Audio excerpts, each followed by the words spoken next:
Lundi 9 décembre, ravi de vous retrouver sur la télévision Tamashek, la culture au cœur de l'Afrique. Bienvenue à tous dans ce journal. Au sommaire, la communauté malienne établie au Sénégal, dans le cadre d'un match de football organisé, la finale qui opposait les deux équipes, AS Mandé contre l'équipe de Thiès, ce dimanche au stade de Grand Bao. Assemblée inaugurale de la Fédération d'anciens enfants de Trop créée il y a un an, la Fédération des associations des enfants a adopté ce samedi le plan d'action en se basant sur le renforcement de la coopération entre les pays. C'était tout pour les sommaires. Bonsoir et bienvenue à tous.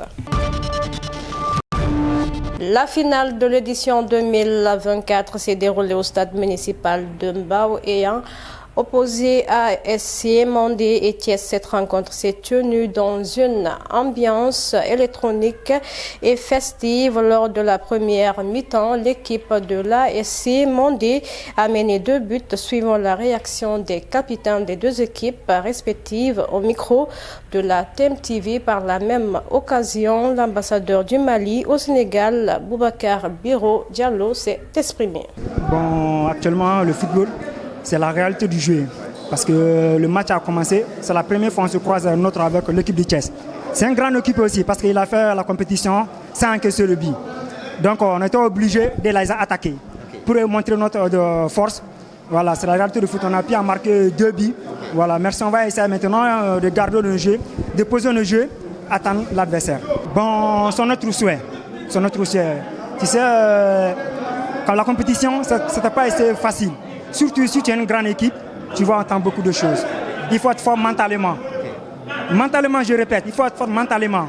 Donc, Inch'Allah, que cette coupe, on va remporter. On va essayer de corriger nos erreurs pour rapidement égaliser le score, quoi. Donc, on va faire tout le possible. Wow. Pour remporter, oui. Pour remporter. C'est sûr que vous allez prendre la coupe. Inch'Allah, on va les remporter, oui. Inch'Allah. On verra bien, oui. Merci. On a 2 belles équipes sur la pelouse. On a assisté à un bon match. Une bonne première mi-temps déjà. Avec 2 buts, 2 beaux buts. Un sentiment de joie, de fierté. Par rapport à cette cohésion au sein de la communauté, cette solidarité, cette union, nous sommes dans une bonne atmosphère cordiale entre frères. Comme je l'ai dit au début du match, c'est la jeunesse malienne qui gagne. Dans le même sillage, lors de la deuxième mi-temps, le score s'est soldé sur 3 buts à 1 en faveur de ASC Mandé. À cette occasion, le premier conseiller de Thiès a fait la remise du trophée de l'équipe vaincue. Thiès et l'ambassadeur du Mali au Sénégal en compagnie de Salia Koulibaly ont procédé à la remise de la coupe à l'équipe gagnante de la finale ASC Mandé.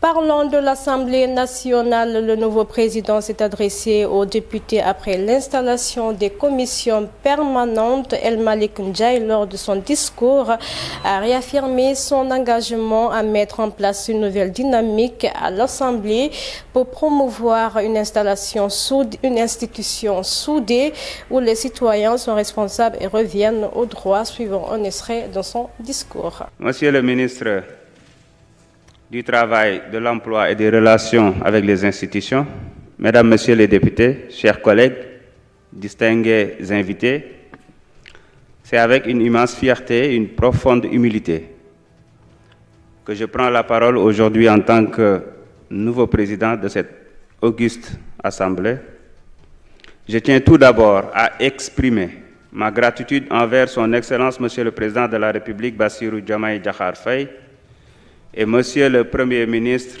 Ousmane Sonko, pour leur confiance et leur soutien. Ces derniers mois, en tant que ministre des Infrastructures, des Transports terrestres et aériens, j'ai eu l'honneur de collaborer avec des collègues dévoués et des équipes exceptionnelles. Donc, Monsieur le ministre, vous avez de la chance. Je salue ici leur engagement et leur professionnalisme. Je tiens également à remercier tous mes collègues députés pour avoir porté leur choix sur ma modeste personne. Votre confiance m'honore et m'engage à servir cette institution avec rigueur et responsabilité.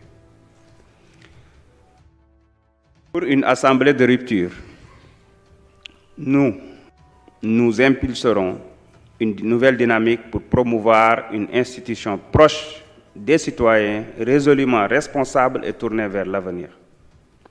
Mes chers collègues, pour une assemblée inclusive et accessible, nous accorderons aussi une attention particulière à l'inclusion en veillant à ce que nos infrastructures et outils soient adaptés aux personnes à mobilité réduite, aux malvoyants, ainsi qu'à tous ceux qui pourraient rencontrer des obstacles à leur participation.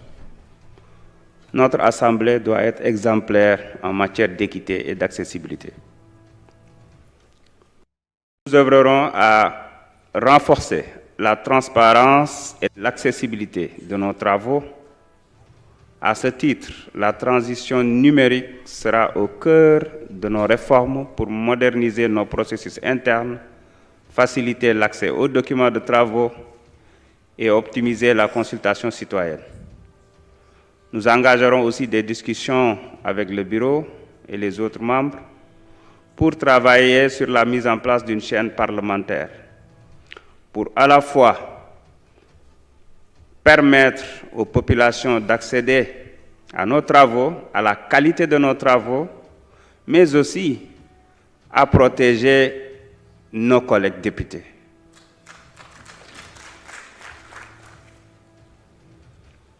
Pour une assemblée pleinement engagée, nous travaillerons avec rigueur à légiférer pour le bien commun, à contrôler efficacement l'action gouvernementale et à répondre aux priorités nationales en plaçant les aspirations du peuple sénégalais au cœur de nos préoccupations. Mes chers collègues, je prends l'engagement de travailler avec vous dans un esprit de dialogue, d'ouverture et de justice. Ensemble, en nous inspirant des valeurs de Jubal Jubanti, nous bâtirons une assemblée exemplaire digne de la confiance que nous accorde notre peuple. Vive notre Assemblée nationale, vive la République, vive le Sénégal. Je vous remercie de votre attention. Dans le même siège, vendredi dernier a eu lieu l'installation des membres de la 15e législature de l'Assemblée nationale. Le ministre chargé des relations avec les institutions Yacoumba Diémé a tout d'abord salué le bon déroulement des travaux tout en soulignant l'importance d'une telle réussite dans le contexte politique sénégalais. Cette assemblée, le démarrage de la législature qui est la 15e de cette Assemblée nationale. Satisfaction parce que les choses se sont déroulées sans heurts, les choses se sont déroulées en toute démocratie et en toute transparence. Et c'est cela qui appelle de la part de chaque Sénégalais et qui doit inspirer une certaine satisfaction. On a assisté ici à des installations d'assemblée. Ça ne s'est pas toujours passé comme ça. Si nous réalisons cette prouesse, il faut qu'on félicite. Nous félicitons les différents groupes parlementaires, nous félicitons le tout premier président par l'âge qui a pu mener à bien le doyen Alakan. Et nous félicitons le président de l'Assemblée nationale, comme nous l'avons dit en salle, qui a brillamment pris en charge les rênes sans interruption, sans qu'il y ait de hiatus. Et il n'a pas mis de temps pour marquer ses marques. Pour faire ces marques, nous tenons à féliciter l'ensemble des députés de la 15e législature. Comme je vous l'annonçais dans les titres, en vue d'adopter les plans d'action pour les années à venir, la Fédération des anciens enfants de troupes s'est réunie ce samedi pour une assemblée générale. La fédération, qui regroupe 12 délégués, a pour objectif d'utiliser l'excellence de l'unité africaine pour refaire l'intégration dans le continent, suivant Ibrahima Kamara, président de l'amicale des anciens enfants de troupes du Sénégal. La Fédération des anciens enfants de troupes qui se réunit pour une assemblée générale en vue d'adopter le plan d'action pour les années à venir. Donc c'est ça l'objectif. Nous avons reçu 12 délégations, 12 délégués d'associations d'enfants de troupes de l'Afrique pour adopter le plan d'action et pour voir d'ici 2030 quels vont être les axes principaux qui vont guider la gouvernance de la Fédération des anciens enfants de troupes. La Fédération des anciens enfants de troupes, c'est un regroupement d'anciens enfants de troupes, c'est un regroupement d'associations d'anciens enfants de troupes. Aujourd'hui, nous sommes à 12 associations. Parce que la particularité des anciens enfants de troupes, c'est que c'est des Africains qui se regroupent, qui se retrouvent parfois. Si vous allez à Saint-Louis, il y a presque une vingtaine de nationalités qui ont fait leur humanité ici à Saint-Louis, de la 6e à la terminale, avant de rejoindre leur pays. Et quand vous allez au niveau des autres pays, que ce soit le Bénin, que ce soit le Gabon, que ce soit le Mali, que ce soit la Côte d'Ivoire, que ce soit le Burkina Faso, il y a énormément de cadres aujourd'hui sénégalais qui ont fait le concours d'entrée dans les écoles militaires et qui ont fait leur formation au niveau de ces pays-là. Donc avec l'esprit qu'on connaît des AET, avec les promotions, les gens ont toujours jugé nécessaire de nous regrouper autour d'une fédération. Et l'année passée, en 2023, on a célébré ici au Sénégal le centenaire du Prytanée militaire de Saint-Louis. Et à cette occasion, tous les AT des autres pays, surtout ceux qui ont fait leur formation au Sénégal, ont tenu à être présents. Et ils étaient là. Ils étaient là, il y avait énormément d'AT de tout. Même des AT français étaient venus pour justement cette fête du centenaire. Et à l'occasion, les gens ont vu, ont discuté et ils ont compris qu'il était temps aujourd'hui qu'on se regroupe et qu'on forme notre fédération. C'est ça la fédération. Et l'objectif principal de cette fédération-là, c'est utiliser l'excellence de ces écoles-là pour parfaire l'unité africaine, pour parfaire l'intégration africaine. Le directeur du regroupement Pape Cheikh Seck, en visite à la foire internationale de Dakar, s'est félicité des avancées avec la Caisse de sécurité sociale. Selon lui, cette innovation majeure de facilitation et d'amélioration de la qualité de service avec la mise en place de cette plateforme unique est un pas énorme dans la vie des travailleurs et des employeurs. Les travailleurs ne cotisent pas. Il n'y a que les employeurs qui cotisent. Donc la cible la plus accessible pour nous, c'est l'employeur. Quand nous avons déployé ce système d'information mutualisé, nous avons demandé à l'employeur de nous accompagner dans ce déploiement. Mais nous avons dit à l'entreprise, nous allons également mettre un dispositif qui va faciliter cet accompagnement. On leur a dit, pendant toute cette période de déploiement, on ne va pas vous appliquer de majoration de retard. Donc, les entreprises qui avaient des difficultés techniques pour s'arrimer à la plateforme, on ne leur a pas appliqué de majoration, quand bien même des retards de versement de cotisation étaient notés. Et aujourd'hui, il faut s'en féliciter. Plus de 8000 entreprises ont basculé et sont appareillées, donc sont en gestion unique au niveau de la caisse et de l'IPRES. Ah oui? Il nous reste à faire des efforts pour que le reste rejoigne la cadence, parce qu'au-delà de ce basculement, l'objectif, c'est de lutter également contre l'évasion sociale. Avant, il arrivait qu'un employeur s'affilie à la caisse et non à l'IPRES, ou déclare une partie de son personnel à l'IPRES et non à la caisse. Mais avec ce système d'information mutualisée, ce n'est plus possible. C'est ça. Dès lors que vous êtes dans le système, vous êtes partagé automatiquement entre les deux institutions. Maintenant, la deuxième cible, c'est le salarié. Et vous me permettez de lancer un appel aux travailleurs du Sénégalais, régis par le code et le code de la maladie nationale, qui soient non fonctionnaires de l'État et de ses membres, employés du secteur privé, de venir au niveau de nos centres regarder leur situation. L'avantage, c'est qu'ils seront qu'est-ce qui est dans leur compte, est-ce qu'ils ont été déclarés. Dans la sous-région, en Guinée, dans sa volonté de se rapprocher davantage des citoyens, United Bank of Africa, UBA, la banque panafricaine ouvre une nouvelle agence dans la commune rurale de Kamsar, relevant de la préfecture de Bouquet. Cette nouvelle approche de UBA envers les citoyens montre son engagement à participer à la croissance économique de cette région minière. Suivant Antoine Chérif, il est le directeur général de UBA Guinée. Après l'installation des agences UBA de Labé, Zérékoré et Sigiri, nous sommes très ravis d'élargir notre présence dans cette dynamique région de Bouquet qui joue un rôle stratégique dans l'industrie minière de la bauxite en Guinée. Parlant de UBA, permettez-moi de rappeler que le groupe UBA célèbre son 75e anniversaire. En effet, depuis sa création en 1949, le groupe UBA s'est imposé comme un acteur clé dans le secteur bancaire africain, opérant dans 20 pays en Afrique, ainsi qu'en Europe, en Asie et aux États-Unis d'Amérique. En Guinée, depuis février 2010, notre engagement à offrir des solutions financières modernes et accessibles nous a permis d'être reconnus pour nos performances, nous plaçant ainsi 3e en termes de résultats et 4e en termes de ressources. Kamsar n'est pas seulement une zone industrielle de premier plan, mais aussi un carrefour économique où les opportunités sont multiples. C'est une ville qui contribue à l'économie nationale et nous avons à cœur de soutenir cette croissance en allant des services bancaires modernes et accessibles à toutes les couches sociales et professionnelles de la région.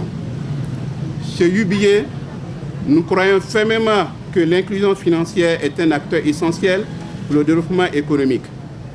Nous sommes convaincus que les habitants de la région de Bouquet, qu'ils soient entrepreneurs et travailleurs du secteur minier, même d'autres secteurs économiques ou simplement des simples citoyens, pourront tirer parti de nos produits adaptés à leurs besoins.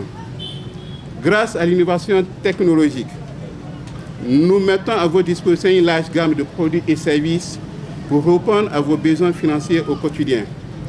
Parmi ces produits, nous pouvons citer entre autres le compte épargne futur, conçu pour préparer l'avenir de vos enfants. Nous avons les prêts à la consommation pour des durées allant jusqu'à 6 ans. Nous avons nos produits digitaux et notamment Léo. Oui, Léo, c'est votre banquier virtuel.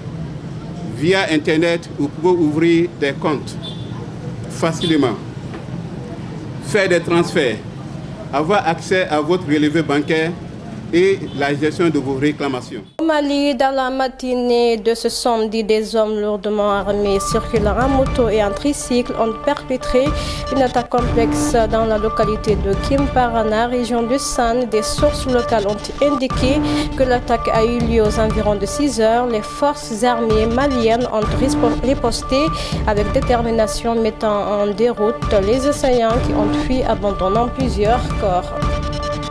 Au Ghana, John Dramani Mahama, ancien président du Ghana, semble sur la voie de victoire après avoir pris une avance significative lors du scrutin présidentiel du samedi. Bien que les résultats officiels ne soient attendus ce mardi, son principal rival Mahamadou, investi par le parti au pouvoir après les 2 mandats de Nana Akufo-Addo, a pris l'initiative de féliciter Mahama par téléphone. Actualité internationale, la chute de Bachar al-Assad renversée par une offensive éclair de rebelles islamistes a déclenché ce dimanche des scènes de liesse partout en Syrie après 5 décennies de règne du clan Assad. Les habitants célèbrent cette nouvelle ère tandis que le pays plonge dans l'incertitude. Ainsi prend fin ce journal. Merci à tous de l'avoir suivi sur la télévision Tamashek, la culture au cœur de l'Afrique. Prenez soin de vous et bon suite de programme à notre compagnie.